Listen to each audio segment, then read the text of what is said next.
For the last 20 or so years, we've been in an era where intellectual property systems globally have improved, but that improvement is getting more challenging.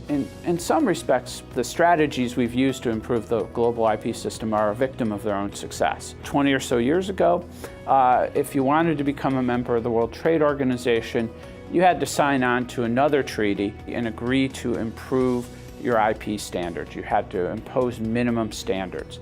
And the world did it because the world wanted access to markets. They wanted to join the great global free, or at least freer trade system represented by the WTO. So that strategy of tying intellectual property rights to trade was a brilliant move, and it worked. But now we're at a point where it's challenging to make progress through trade agreements. As we know, the Trans-Pacific Partnership Agreement has failed, at least for now, in the United States. And the intellectual property chapter of that, of course, won't come to fruition here.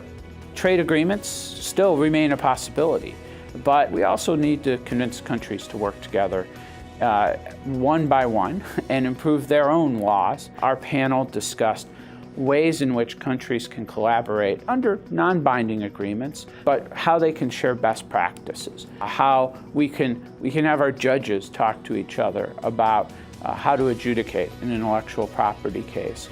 We can have our police and customs authorities and national bureaus of investigation like the FBI talk about how to investigate hacking and trade secret theft effectively. And we can reach a point where there are guidelines and there are best practices that can become national law and perhaps can inform the future multilateral agreements.